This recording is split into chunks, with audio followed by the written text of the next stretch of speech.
हाँ हेलो साथियों, तो आज हम लोग देखेंगे न्यूक्लियस यानी केंद्रक के बारे में। ये भी कोशिका का महत्वपूर्ण ही अंग है। ठीक है, तो इसके बारे में हम लोग आज देखेंगे। और पिछले वीडियो में हम लोग देखेंगे सेल वॉल के बारे में, उसके बाद प्लाज्मा मेम्ब्रेन के बारे में देख चुके हैं, दो कोशिका अंग के बारे में। और आज हम लोग इस वीडियो में देखेंगे केंद्रक के बारे में। चलिए दोस्तों, वीडियो को हम लोग स्टार्ट कर लेते हैं। अगर आपने हमारे चैनल को सब्सक्राइब नहीं किया तो सबसे पहले सब्सक्राइब कर लें और साथ ही बेल आइकन को दबा दें, ताकि जैसे ही मैं वीडियो अपलोड करूँगा तो आपको उसका नोटिफिकेशन मिल पाएगा और आप आसानी से वीडियो को देख सकेंगे। तो इसमें हम लोग देख लेते हैं। सबसे पहले क्या करें, केंद्रक, जिसको हम लोग इंग्लिश में न्यूक्लियस कहते हैं। न्यूक्लियस का खोजकर्ता कौन है दोस्तों? तो खोजकर्ता रॉबर्ट ब्राउन है। कौन है? रॉबर्ट ब्राउन, याद रखना, रॉबर्ट ब्राउन केंद्रक के खोज करता है। ठीक है, उसके बाद केंद्रक सभी प्रकार की कोशिकाओं में पाए जाते हैं। केंद्रक जो है सभी प्रकार की कोशिकाओं में पाए जाते हैं, परंतु प्रोकैरियोटिक कोशिका में केंद्रक नहीं पाए जाते हैं। सिर्फ प्रोकैरियोटिक जितने भी कोशिका हैं उसमें केंद्रक नहीं पाया जाएगा, बाकी जितने भी सेल होंगे सब में केंद्रक पाया जाता है। जैसे कि कैरियोटिक हो गया तो उसमें सभी में क्या पाया, केंद्रक पाया जाता है। ठीक है, उसके बाद देख लीजिए यहाँ क्या करा है, केंद्रक में बिंदु की तरह, जैसे कि अगर मान लो कि ये केंद्रक है तो केंद्रक में एक बिंदु की तरह, ये इस बिंदु की तरह क्या पाया जाता है, एक संरचना पाया जाता है जिसे न्यूक्लियोलस यानी केंद्रिका कहा जाता है।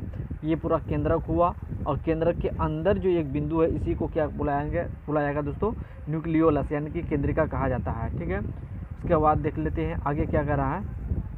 केंद्रक में मुख्य रूप से अनुवांशिक पदार्थ डीएनए पाया जाता है। आपको पूछ दे कि डीएनए कहाँ पाया जाता है, तो केंद्रक में पाया जाता है, जो अनुवांशिक पदार्थ है। ठीक है, जो कोशिका के सभी अंगों पर नियंत्रण एवं समन्वय स्थापित करता है। ठीक है, केंद्रक में मुख्य रूप से डीएनए पाया जाता है, जो कोशिका के सभी भागों में कंट्रोल एवं कोऑर्डिनेशन स्थापित करता है। यही कारण है कि केंद्रक को कोशिका का मस्तिष्क कहा जाता है। क्वेश्चन पूछ दे कि केंद्रक को कोशिका का मस्तिष्क क्यों कहा जाता है, तो आप यहाँ देख सकते हैं, कोशिका पर नियंत्रण एवं समन्वय स्थापित करता है कौन? केंद्रक, जिसके कारण इसे क्या कहा जाता है, कोशिका का मस्तिष्क कहा जाता है।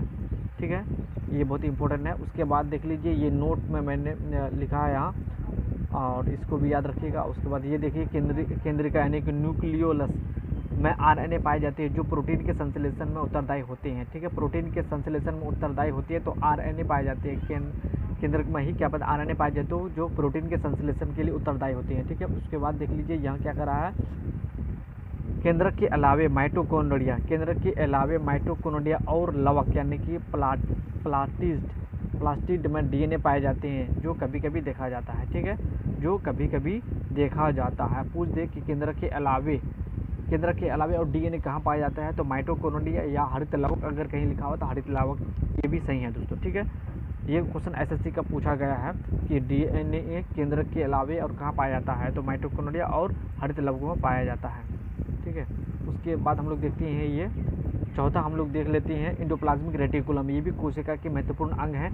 ठीक है, तो इसके खोजकर्ता कौन है? पोर्टर है। इसके खोजकर्ता पोर्टर है। यह एक झिल्ली नुमा रचना होती है। यह एक झिल्ली नुमा रचना होती है जो प्लाज्मा झिल्ली से लेकर केंद्रक झिल्ली तक अवस्थित होती है। इसका मुख्य कार्य केंद्रक से बाहर से अच्छे पदार्थ देना तथा केंद्रक से बेकार पदार्थों को बाहर निकालना। एंडोप्लाज्मिक रेटिकुलम का देखिए कि मुख्य कार्य क्या है दोस्तों, कि केंद्रक से बेकार पदार्थ को बाहर निकाल देता है। ये केंद्रक से बाहर निकाल देता है। उसके बाद देख लेते हैं यहाँ क्या कहा, प्रोटीन के निर्माण में सहायक होते हैं। प्रोटीन के निर्माण में सहायक होते हैं एंडोप्लाज्मिक रेटिकुलम। यह कोशिका में यांत्रिक मजबूती प्रदान करता है। यही कारण है एंडोप्लाज्मिक रेटिकुलम को कोशिका का कंकाल कहा जाता है। कोशिका का कंकाल किसे कहा जाता है, तो आपको याद रखना एंडोप्लाज्मिक रेटिकुलम को। इसी को हम लोग ER से लिखते हैं, यानी कि एंडोप्लाज्मिक रेटिकुलम।